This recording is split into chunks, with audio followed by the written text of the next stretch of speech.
ए बोलो ये कौन 110 टଙ୍କା ले छतु आनी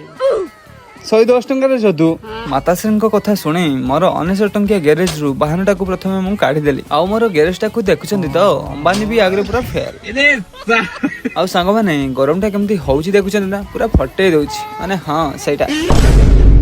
तेबे भी मोर माताश्री जेहेतु उपदेश देइचंती तो मते आंखि आंखि तो पालन करिया को पड़िबो ना तो सेठु कोन सीधा पसिले मार्केट भीतर को फटाफट 200 छतु मापी देली बट भाई ना मते छतु 150 टंका भी रिटर्न करले बट सेटा कोन पाई सेटा तमाने कहबो तो 50 टंका फेरी पाइबा खुशी रे मो मुंडो तो आ काम ही देलानी सीधा दहीबरा दुकान आगे गड़ियली ओ केते सुंदर देखाउची दहीबराटा हमर आपने देखुचंती तो देखि देखि भी हारी गेले आपण देखुचन ना